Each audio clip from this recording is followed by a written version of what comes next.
I'm gonna power. Broadcasting way too early from 3 separate Wi-Fi connections. It's PT Breakfast Club with Tony Maritato, Dave Kittle, and Jimmy McKay.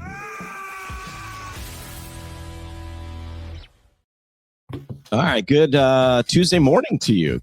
Welcome back to PT Breakfast Club, where every week feels like Groundhog Day, and yet somehow reimbursement gets worse. You figure if it was the same thing over and over again, it would just stay the same, but it's not. The Groundhog popped up this week. I think we've got 6 more weeks of low reimbursement. Of course we do. We got 6 more generations of only if you choose low reimbursement. We'll get into that. The Groundhog did pop up this week and saw its shadow. That's a bummer. Which means 6 more weeks of prior auth denials and Medicare audits. See, that's where I was going with the intro. But we got the fire to warm you up. Today, I'm going to pitch an idea so wild it just might work to you. This is a real idea. I had a conversation with someone in our profession who's doing something outside the box. I'll pitch it to you. You tell me where it sinks and where it fails. You'll hear the pitch, and then I want you to judge it live. Plus, we got a hot proposal to shorten the DPT degree. I talked to Larry Benz, John Childs, and Tim Flynn yesterday. I'll drop that episode later today, but I want to discuss that a little bit. Plus, some slippery stair ESPN strategy stealing, and a clinic owner wondering if diagnostic tools are innovation or just burnout with Bluetooth. Today, we do want to thank our newest sponsor. This is going to be exciting if you're watching this on TV.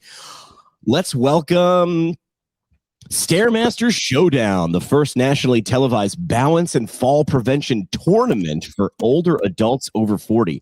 Watch as patients compete in the Bosu Dash, the Foam Pad Shuffle, and the legendary Quad Burn Gauntlet.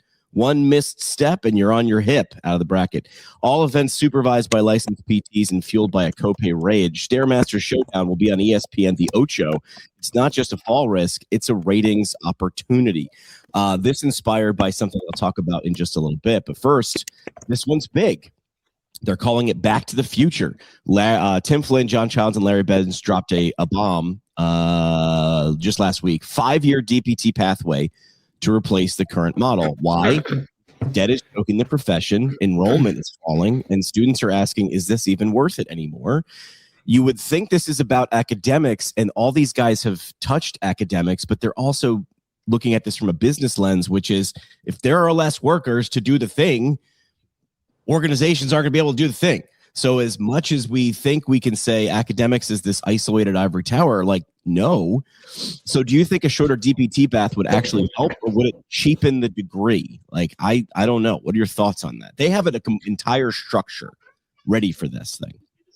I think it would help, and I think they have the resources to make it happen. Like, we can say it as much as we want. It doesn't matter. They actually have the levers to pull. Right. You got 3 guys who are in academics and industry. I remember, I said this, I think, during the interview I recorded yesterday that I will drop later on today, that I was doing interviews at, I think, my first or second CSM. And I remember John Childs walked by and there was a big group around him. And I was, of course, like, I don't know, who's that dude? I'm a student. And they're like, that's John Childs. Don't talk to him. He does weird stuff. And in my brain, I go, cool. That makes me want to talk to him. And I was like, what's the weird stuff? And they're like, he wants to try to shorten the school from 3 years to 2 years. And I was in my like second or third year. And I was like, that feels like a good idea because I'd already be out of school by now. They have this entire entirely mapped app. This is going to be a series of articles. They're going to lay this out. But this is sort of what it looks like. And they've mapped it out. I mean, if you're going to go at Larry Benz with a counter idea or why this won't work, like, be prepared. Like, dude comes with citations, receipts, the whole nine. He even has the return on investment is a 0.69. He said that's the worst professional collegiate degree outside of a few. He didn't want to name them. I would like theology, like, gets like a lower ROI, but you kind of don't go into theology to make bank. I mean, I guess you could. What do we lose if we cut a year off of it, if any? I don't know. Even some of the academics were like, I don't know, not a whole lot, but what do we lose? I mean, you probably lose some of the advanced stuff like pharmacology, or maybe a little less differential diagnosis, or you think all that's going to be in the undergrad part, or the 2-year stellar? How much can you fit in if it? So we're talking if someone has like they go to either the 3-year to 3 years, so then it would be 5 total, or it would be 4 years for undergrad, and then the 3-year DPT. So instead of 3, it's 2. Yeah. Mm-hmm. So they're saying like make it 5 years going straight through. I'll bring that graphic back up. I've flicked it off.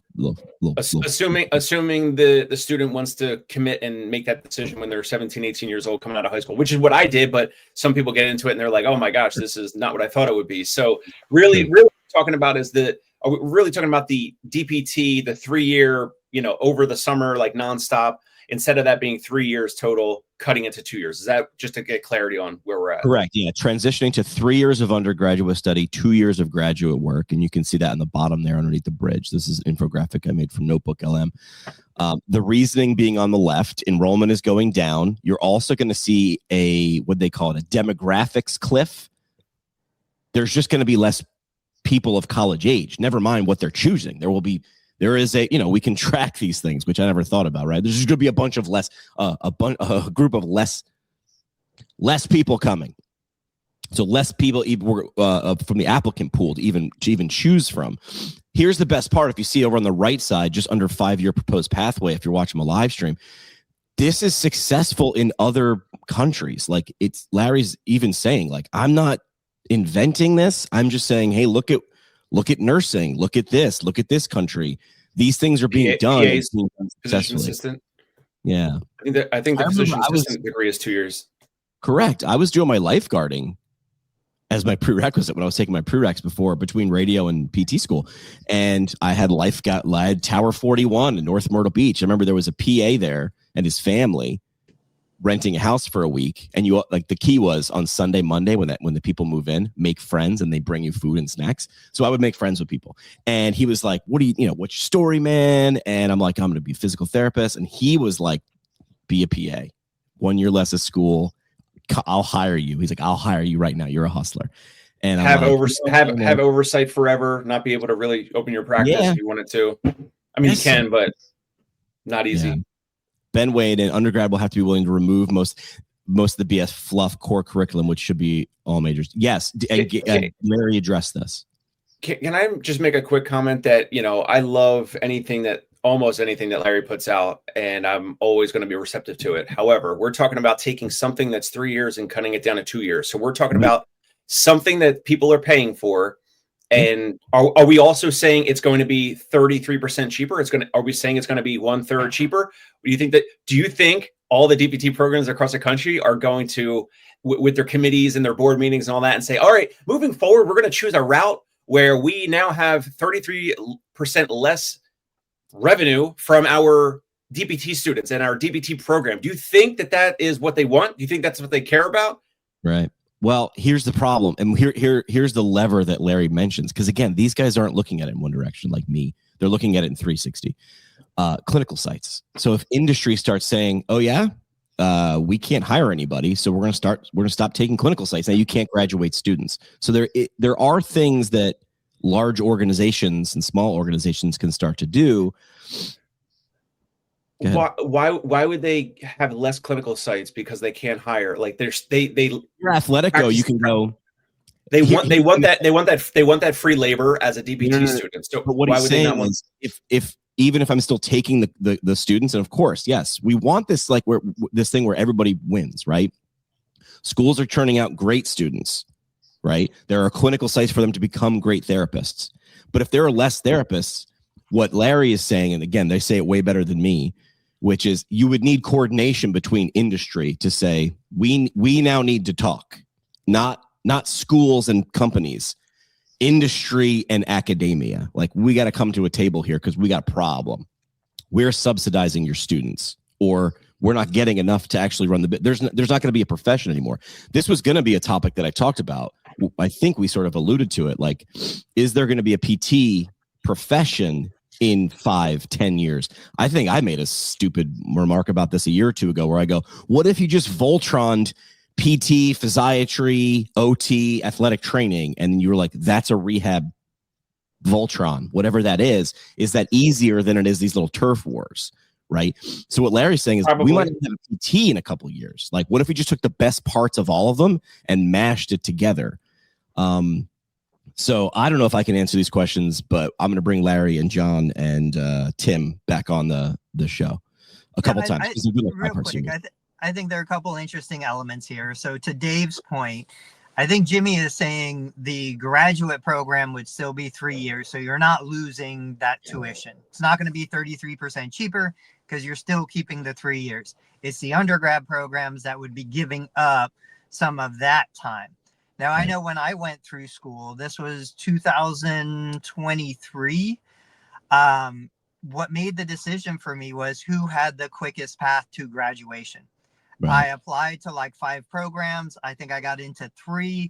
One of them had the quickest path, and that's the one that I took. I didn't take summer off. I didn't, waste time with other stuff. But the other part, Jimmy shared a post recently, and I was trying to think about this. We were talking about like, what's the one thing that can provide the biggest impact to the profession moving forward? What do we have control over? And I was like thinking to myself, what if we just changed who we were trying to bring into the profession? What if we let go of this idea that it's got to be this, kid in his 20s who wants to help people? And we looked at people like us. What if we looked at post-professional? These are men and women who have already achieved success. Maybe their kids are out of the house. They're looking for something to do. What if we focused attracting 50-year-olds into the profession of physical therapy? They already have a bachelor's degree, most likely. They already have some post-secondary education. We make the path easier. And now they're coming in for a second career. And so I think that they don't have the financial restrictions that a 20-year-old would have. They've proven, that like they can do whatever they're going to do. It would change the culture of the profession. And I think it would bring a nuance to it that we don't necessarily have right now. Just food for thought. I like it. I mean, are you saying for clinicians or for owners? Say it again? Are you saying like that would be the profession, owners, or just staff part of clinicians, not owners, staff clinicians, people who want to treat, people who are looking like, again, I am sitting here. My youngest is in 7th grade. Within 5 years, everybody's going to be out of the house. Now I have a business, but if I didn't, like, I'm going to be looking for things to do. And if I want a profession that I take all of the good out of physical therapy, I can interact, I can socialize, like I can make a change in somebody 20 years older than me in their life. And I just don't have the financial pressures. I don't need to buy my first house. I don't need to, we're not going to have more kids. Like, those are the things that are really challenging for a younger person coming into the profession that an older person doesn't have. I can't remember which one of the 3 said it, but they said, like, why aren't, like, I think it was Tim was saying, like, we need to be recruiting bartenders. Like, we need retail and food service. He's like, that can pass. Amen. Tests. He's like, the problem is you're recruiting people who then get out and they're like, I have no entrepreneurial or background or desire, and that's okay. He's like, but the problem is we need that, or we won't be a profession. Dave, what were you gonna say? Historically, the physical therapy degree and most other degrees, it went from I'm sure at some point it was like whatever, like a certificate or whatever. And then eventually it became a bachelor's degree. And then in the maybe late 90s, 2000s, at some point in most of the schools, it transitioned from a bachelor's to a master's. And then in the 2000s or the 2010s, there was kind of like this transition to the DPT degree. And now we're going to retain the same terminal degree is what we're talking about, right? So it'd still be the DPT, but less schooling. I just, with how universities and institutions are, they want to keep the same tuition, and they'll say to us, and they'll say to Larry Benz and all that, sure, we'll keep the same tuition and we'll make it shorter because they actually will now have more profit. Their costs are already covered. And they're not going to ever decrease tuition. So let's talk about that. Even if I was a new grad coming in, I got an option for a 5-year terminal degree. I get out a year or two sooner. I start earning an income a year or two sooner. I will gladly pay the same tuition as somebody who's going to sit in school for 7 years. I don't care if it's not cheaper, if I can get out 2 years quicker and start earning an income. That will raise the value of the degree so that it's the same thing we talk about in the clinic. You get me into a clinic, You make me better in 10 minutes instead of 60 minutes, I will pay you the same rate as the 60-minute therapist because I get an extra 50 minutes of free time back. Yeah. This just came to mind. Who did we piss off when rehab aids became a thing? You know what I mean? Like, who'd we unseat? Nothing? Were we a category creator? There was nothing before rehab aids. I don't think there was anything. Yeah, people just sat in hospital beds and traction, and it was bed rest. The treatment was bed rest. It's reconstruction aid. That's what it was. Sorry, reconstruction aids. My bad. I didn't know my history. All right, so listen to this is a great forward tease. Listen to the episode. I'll drop that at noon today, just after we get off the air here, and it's not going to be the last time you're going to hear. Larry's like, this is going to be a 5-part series, and again, Larry. It's not like he doesn't have any skin in the game, but Larry's like, he's moved on to dental, and he's like, I'm seeing the same problem in dental. These are guys who don't have to be solving this for their future. They do not. Like these guys they don't. They're looking at this going, hey, everybody, like these guys are the canaries in the coal mine. Although these guys are not canaries. These guys are, what's a louder bird that was like squawking and warning us that stuff's going on? An eagle or a hawk? They're doing something, but they're squawking. But not as loud for this game. Could you imagine? Here's a revenue generator. Want to thank Dodgeball for Discharges for sponsoring the show. The new gold standard in PT discharge testing. Forget subjective reports or functional hop tests.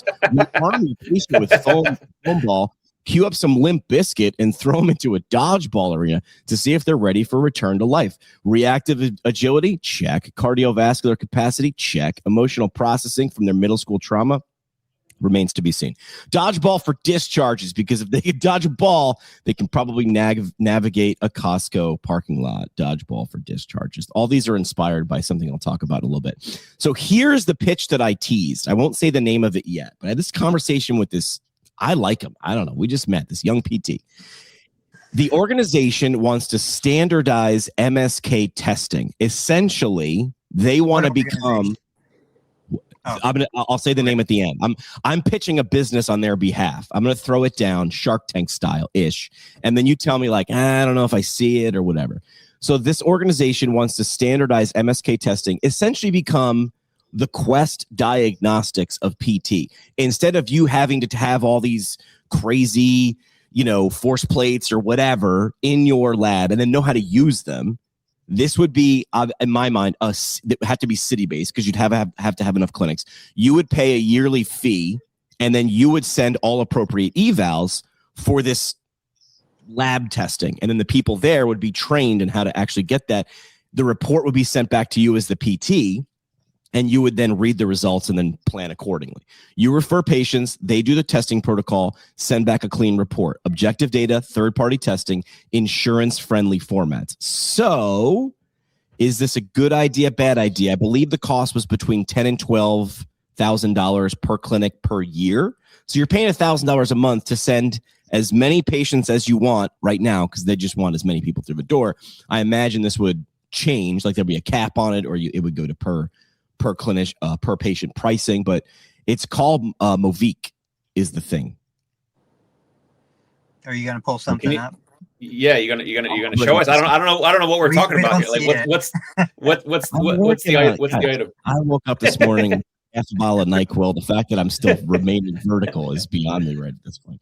So it's called Movique. Essentially, it's a clinical biomechanics lab. We got to work on the website because the first time I saw it, I thought it was like an app, like, now it's turned but it's not. Essentially, this is a standalone building in Las Vegas right now. They've got double digits clinics paying to be able to have access to send your clinic. So you get somebody who's like, I pain when running, and you're like, got it. We'll do the rehab, but you know what? They have Doug Adams run Helix, run DNA. So you don't have to buy Doug Adams' thing, which I'm sure Doug is like, I want to sell 50 of these things, but now he's going to sell it to one, right? You send your patient, you're like, hey, go over to Movique on whatever street. They're going to run you through these batteries of test. They're going to give us the results. We're going to plan. Then we're going to do our eval and plan accordingly. What are your thoughts without me weighing in? Because I had a 45-minute conversation with this kid and I like him. Dave, you go. Okay, this is a clinic where did you say, Las Vegas? It's in Vegas. They're going to have all the toys. Yeah, they're going to have the technology such as the Doug Adams Run DNA and what else, like just motion capture stuff, which nowadays is Tony probably knows better than I do, almost free. Like it's more and more available. If I was in Vegas, if I had a outpatient clinic, why would I send my client and customer anywhere else? Just go buy the Run DNA, go buy the motion capture. I had a company on LinkedIn hit me up about motion capture that requires no physical products or anything, no sensors or anything. So the technology is getting better and better and better. As a business person, it makes zero sense for me to send my patient or client down the road to some other clinic that will probably try to keep them there or do some paid virtual program or whatever.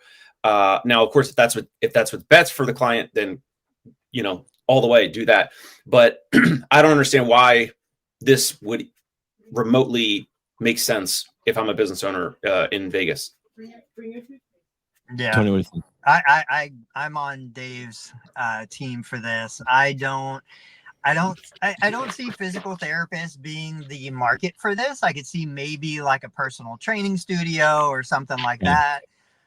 It's one of those deals where I think we as a profession tend to have either we think we can do it all. And, I'm like, why am I going to send them there when I can just see it? I can put them on my treadmill. I can watch them do it myself.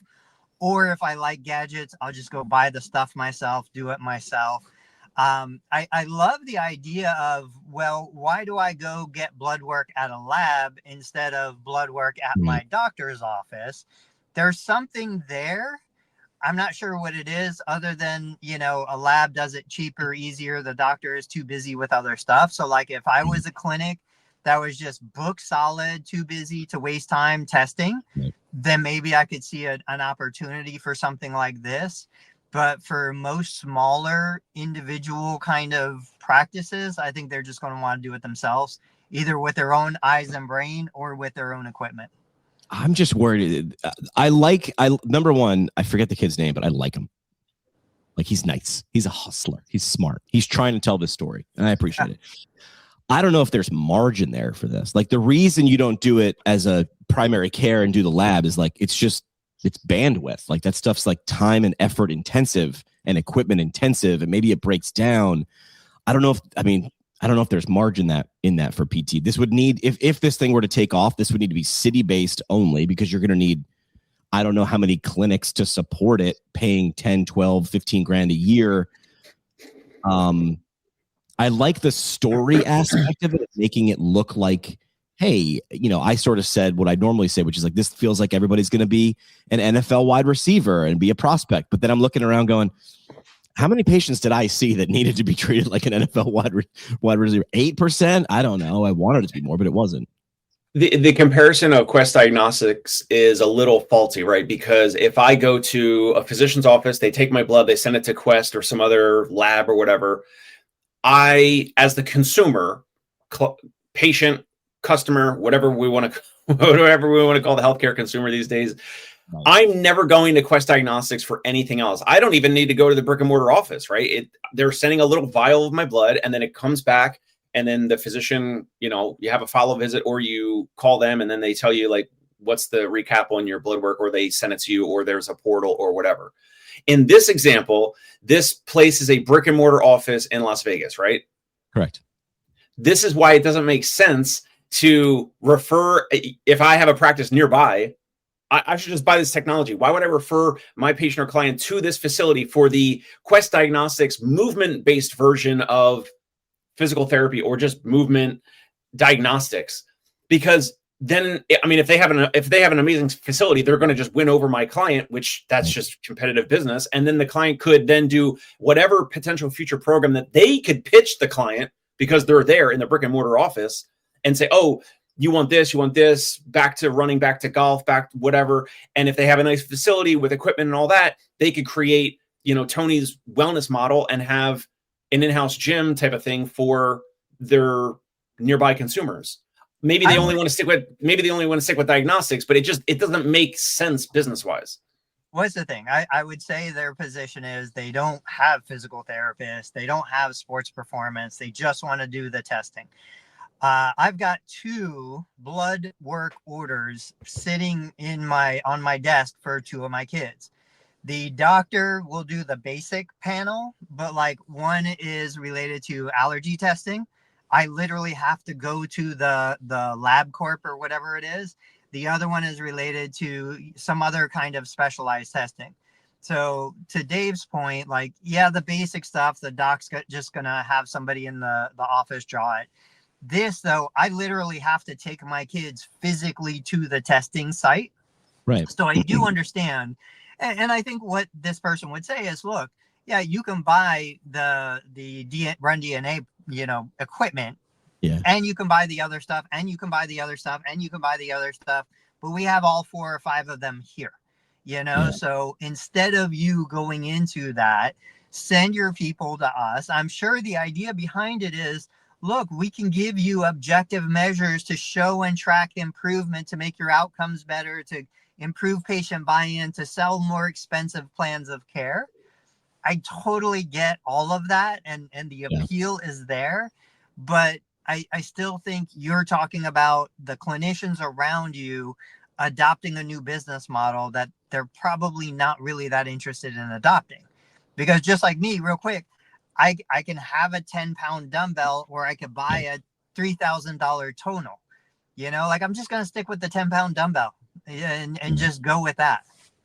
I'm shocked that neither of you kicked this out. This was my first thought of the another market to at least tide them over until this pops or doesn't, which is youth sports. Yeah. Oh, yeah. I thought of that. I was like, but you know what I've seen? Because I'm in youth sports. All of my kids play all of the sports. None of the coaches want to send their kids out to anything because the coaches are like, the time is so limited. Right.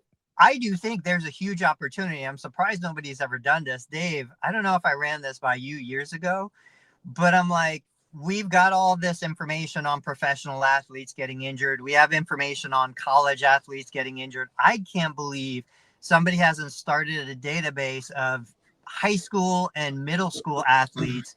What are they doing? Injuries, analytics on all that stuff. Because if you can predict an 8th grader's chances of making it through high school and going to college without an injury, there's real value in that. So a company like this starting to track those data points in 6th grade, 7th grade, 8th grade, into high school, that's where I think there's a huge opportunity. I like that. I like that idea. Love it. Brings up a good idea that I don't think I heard any of us say at the end of this little diatribe. I love how Ben, I invited him on the show once to be a guest. He's like, I don't have anything to say. And then he writes, Homer's Iliad. He said in the personal. Yeah, I've seen this one, Yager. Let's talk about it. Go ahead. Well, he's saying not all patients need such a comprehensive eval, and there are things that can do like motion cap, markerless motion cap. Like you don't need to, like Xbox 360 camera. I remember when I was in PT school a decade ago, they're like, we can measure 27 joints in real time, power and force estimations, like good enough. But the second half of this thing is in the personal injury world. There are companies who come to your practice like this once every other week to do comprehensive measurements. It's billable and see like their Movic Health. You're in Vegas. There's a lot of dancers who get injured in Vegas. There's a lot of I'm just saying, personal injury. There could be your estimate. There could be at least a side market, right? I love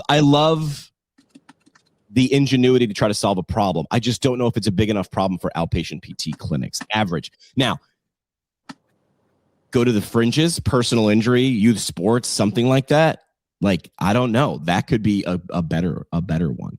Oh, go ahead. Go ahead, Tony. Okay. I was just going to say, what's the cost of Run DNA and one of these markerless motion captures? Is it more than $12K a year? Because it's like, just get the technology yourself. Why would we ever do this?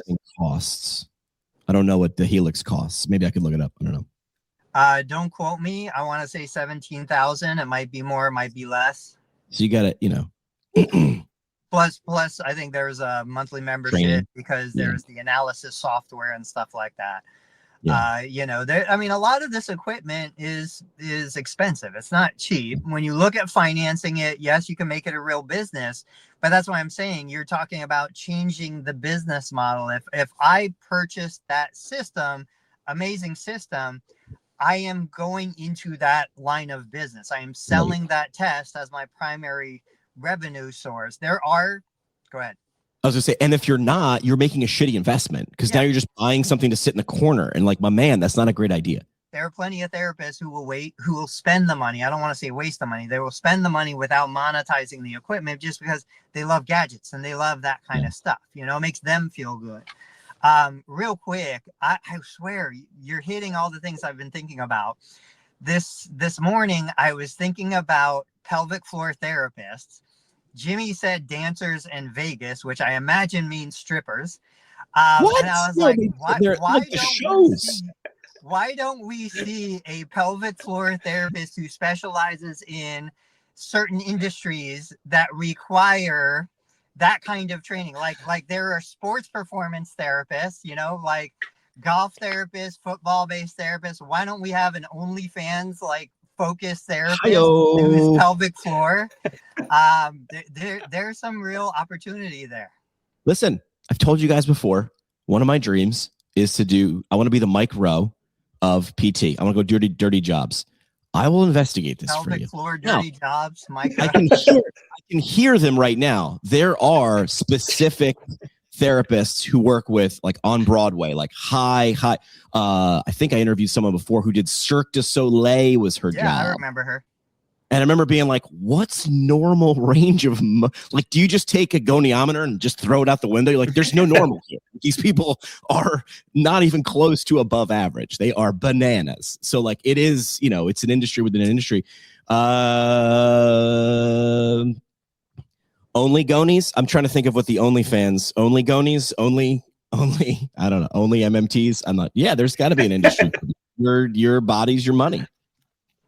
Yeah. All right. So cool business, cool idea, you know, but just like anything else, like, again, we've used this example.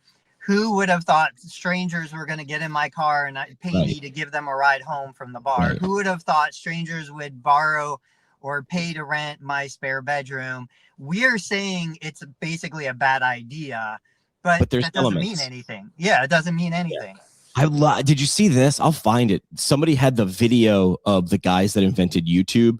Like they were like, all right, we're live. Dating app. And they were like two hours later, they're like, we had 3 videos uploaded. And now, like, as I've said this sentence, like 4 million videos have been uploaded. It's like, yeah, you went in, like Slack wasn't designed for Slack. It was designed for something else. So I think you have elements of some things. Maybe you just haven't found your home. I also like the kid behind it. Like he's I don't know. I keep calling him a kid because he's 10 years younger than me, but he is a professional. Bet on the jockey, not the horse. Yeah, bet I'm a jockey. All right. Who knows who watches this show? That's them right there.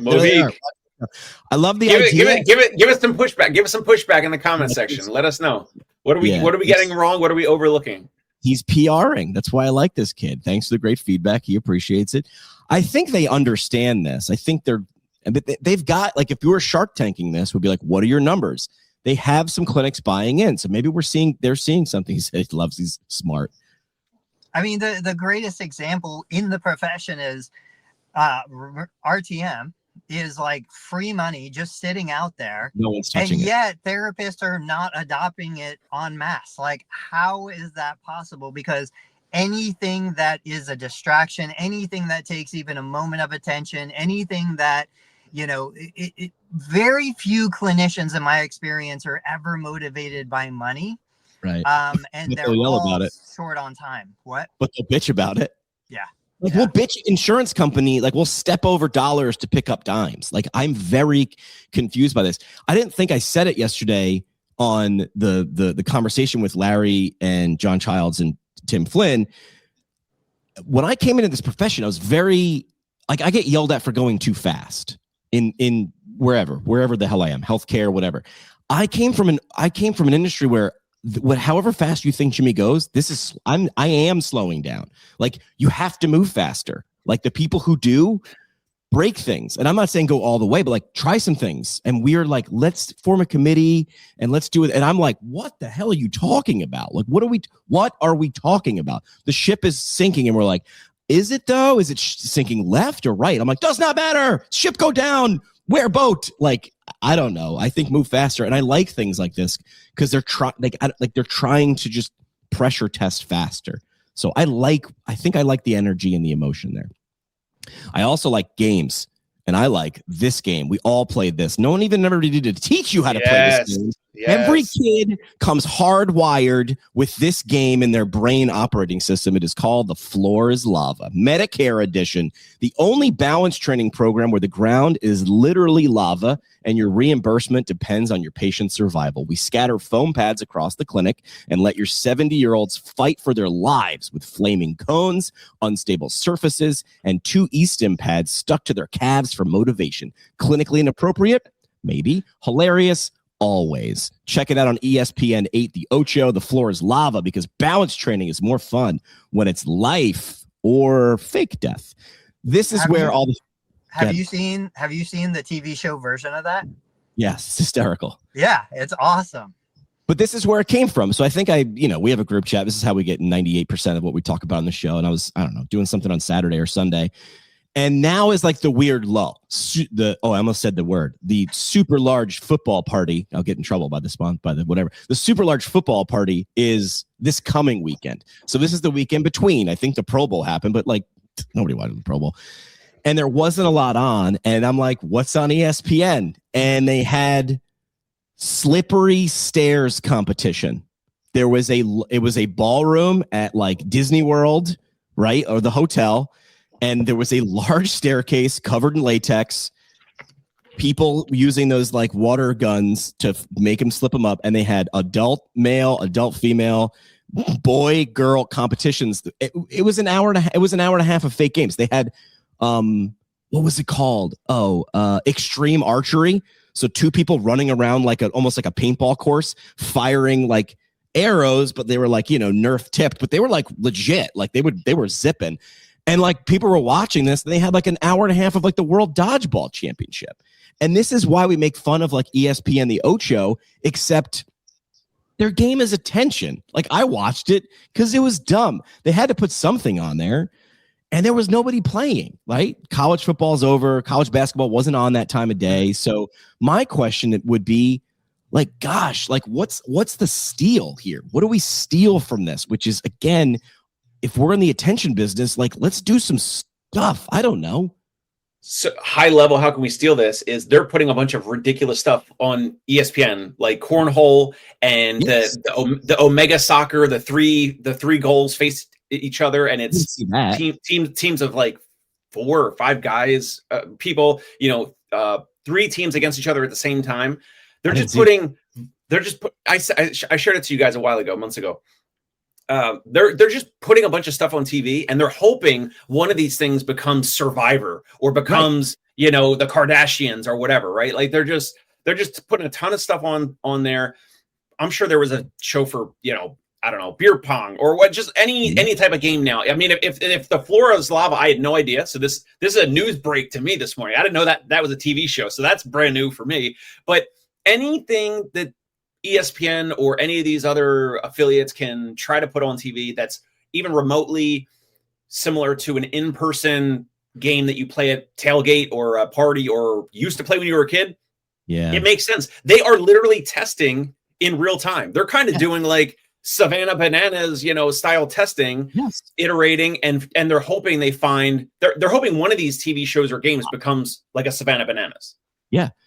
I mean, they understand that they're in the attention game, but they already have distribution. So now you're like, we got to put something this is inventory. I looked at in radio and TV, 6 a.m. on a Saturday is inventory. I got to put something on the air. What is it? Because that's inventory. Tony, what were we going to say? I don't remember. I think you were talking about, and I don't know why you don't want to say the name of the game. The big game coming up. We used to joke in radio because in radio, if you did that, you could get sued by the NFL. So we would make all these ridiculous, like the Super Bowl promo day. Like it was just always tongue in cheek. So, I mean, Victoria's Secret, didn't they used to have like the halftime show? Animal Channel used to have a halftime show. Puppy Bowl. Why wouldn't you said ESPN has the distribution, but if you made something that people actually wanted to watch, Facebook will give you the distribution. YouTube will give you the distribution. You have to earn it. You have to earn it. So with as much complaining as I see and hear about halftime shows and performers and people don't want to watch it, but they want to watch the game, I could totally see somebody coming up with their own thing from scratch, promote it as we're going to run this alternative halftime show, and then run it across the social media platforms. Because again, what do you have to lose? It is a lottery ticket that if it hits, you will just do, tremendous success. I'm releasing 365 podcast episodes in 2026. I probably won't be doing one a day. I did 10 in one day from Graham sessions last week. I decided, and this will land with most PTs, that the exercise principles, frequency, intensity, time, type, volume, and progression are also communication principles, frequency. I just decided to say, what if in 2026, I just hammered frequency and I went bananas? It costs me $0 extra dollars to launch a podcast episode. My time, my effort, it's all right. But I'm okay with it because everyone that I do might hit and bring me a client to work with. It already has. It just does. Us doing this ridiculous live stream for 2+ years. I mean, I can't wait till we do this with like an ESPN style desk at CSM, and not that we get invited, that the people are like, we'll pay you to sit at our booth, because right now our best strategy is drop 20 grand on a booth at CSM. I'm looking at you, every industry, every company that you're doing, you are this up. You spend 20 grand. You're in a meeting and you're like, I need 20 grand. Why? CSM. Great. No justification. What are you going to do when you get there? Stand? Pens? Stress balls? Oh, we're going to go on LinkedIn and we're going to mention 68 times. What are you talking about? What are you talking about? That's your strategy? That's signage. That is a good strategy if you want to tell people where the toilet is. Yes, the toilet is down and to the left, down and to the left. But your strategy for spending $20,000, $30,000 at a conference is, well, we're going to be there. Now we're in the room. We have a chance. Okay. How are you going to overcome the sea of sameness? I don't know. I'm going to do a lot at CSM this year. I am going to be polished 6% of the time. Everything else is going to be run and gun. So here's my question. Now, I want to add some spice. Could we connect clinics in some way who are not financially related? CrossFit does it. Set up a game, and then everybody watches the leaderboard, right? There it is. There's Hyrox. There's the lead. This month, we're doing these 3 things that can be performed in almost any clinic. Where's our people? And now it's now we've gamified. Now we take a stab back at the OrangeTheories. Dude, respect. I'm not crapping on OrangeTheory. They're doing it well. CrossFit. How do we take ridiculous games and say, let's standardize them? And I'm using air quotes, but something we could do in any clinic, but make it leave the clinic. Now there's a reason.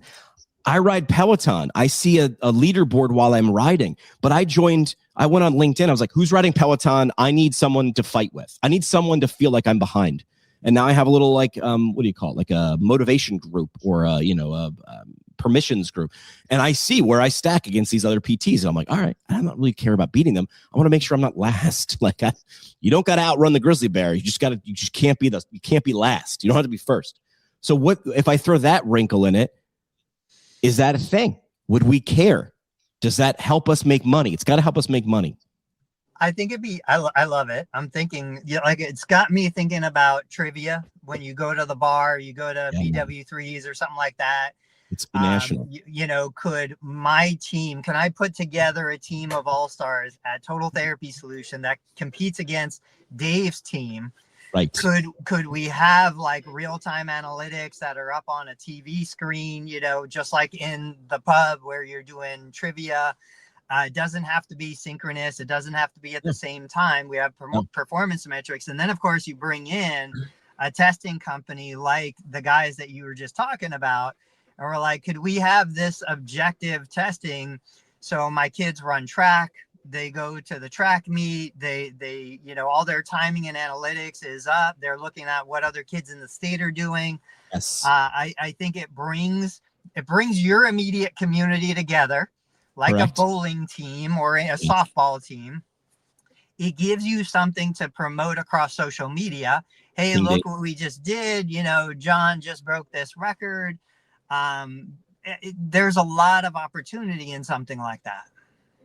I think the way to do it is TVs.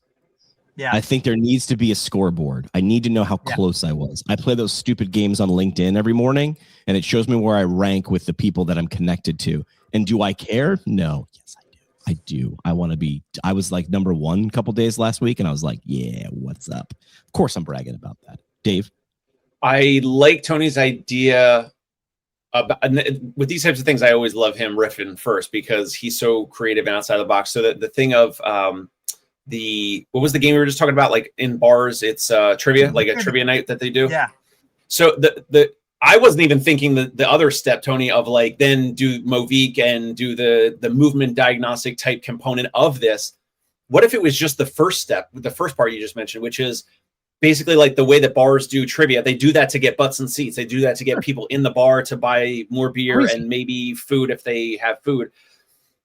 Just that across the country. If it's my practice for sure, your practice versus my practice and other practices online, anyone with movement impairments or whatever, now everyone is closer to the same playing field because it's just your cognitive recall of whatever. Like it's just the trivia. It has nothing to do with physical therapy. Now, of course, there's some socialization and that could be beneficial, but it would help each of these clinics kind of improve their own, culture and morale and build like a community or a tribe. I'm trying to stay away from some of the buzzwords, but you could get some folks that, like, let's say I have 5 of our clients versus 5 of Tony's clients. And it doesn't matter if any of my clients are, they're in a walker or a wheelchair, or they're 25 years old and they are able to, run a half marathon. If it's just trivia, that's something that could be filmed. That could be content that it's not really anything to do with what we deliver in terms of like the service fulfillment side, but it would be content. And maybe the second thing would be like the movement Olympics or the Movique type of component of it, which then ties closer to the service, the core offering that we offer. Yeah. But what about even just the front end, just the trivia, the way that bars do it? And I don't know, like Jimmy, have you ever seen on YouTube, like, do bars ever film this, or is it usually never filmed? I feel like I've never seen content of trivia in a bar, like this team versus this team. And it's funny because every team names their own team like a funny, stupid name. And that's a joke or an inside joke or whatever. I used to do a version of this called the bar exam, where I would go with a recorder. This is pre-cameras and everything. I would meet someone. I meet Tony, and I'm like, Tony, introduce yourself. And you can clearly hear how hammered he is. And then I'd have 2 people on the phone live as I'm playing this back. So I recorded Tony on Friday. Now it's Monday. And now I've got Dave and Steve on the phone. I'm like, all right, we're going to hear a clip of this guy I met on Friday. Here's Tony. And Tony's like, hey, what's up, guy? Woo! Now you've gauged how drunk he is. And then I would play a clip for Dave and Steve. Here's the question. You'd hear the question, and then you'd bet. I stole it from a TV show.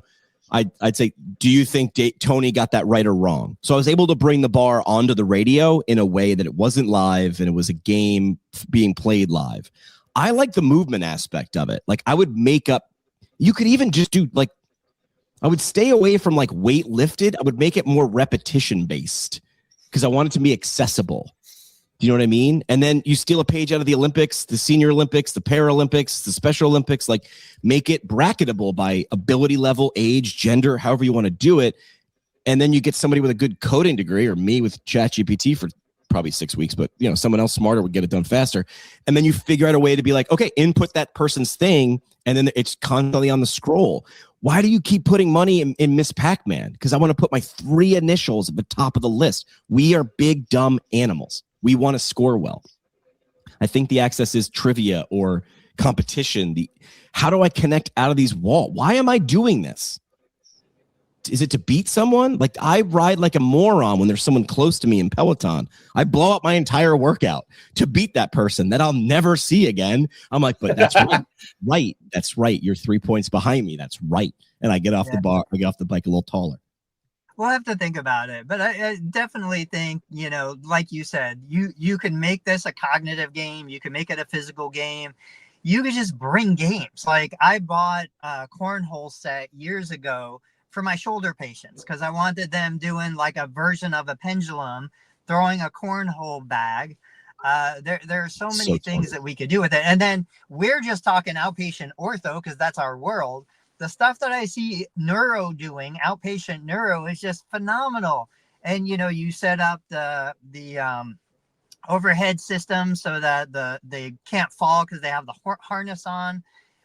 You just build your own obstacle course kind of stuff. You know, there is so much that's out there. But like you said, you have the leader, you have the scoreboard, you make it interactive, you have the big TV. So you'd have to be a way for us to see it.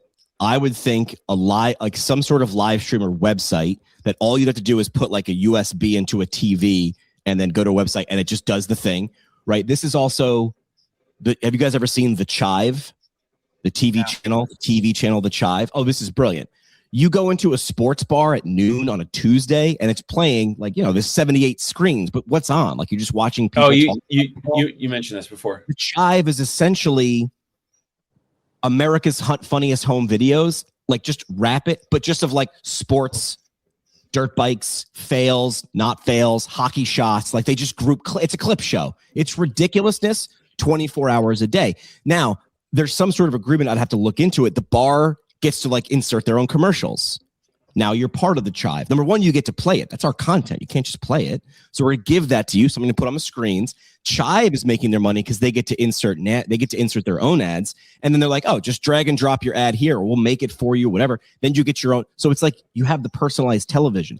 That's what you would need. You would need something like that. Maybe it's not clips all the time, but hey, why wouldn't you? Now, there would also need to be an easy interface, stupidly easy, for Tony or Dave when their patient did the 60-second sit-to-stand challenge to just be like, Tony, this clinic, this patient name, if they want to use their name or fake name, and this many reps, enter, and now it computes where that person stands.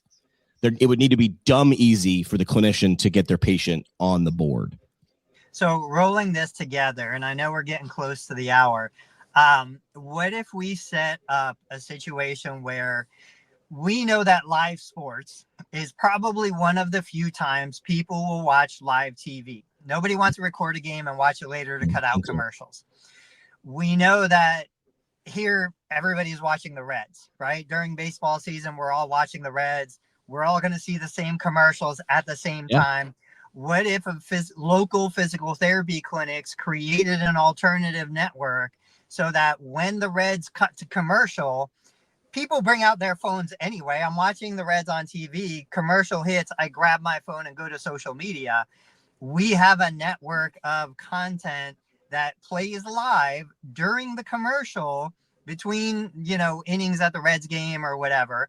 You bring that into the Super Bowl. Obviously, if you don't want to watch, I know Super Bowl, you want to watch the commercials, but like, what if we can tie in some sort of live media where we deliver our content specifically timed to when the TV networks cut to commercials that people don't want to watch, but that they could watch on their cell phones, on their mobile devices, things like that.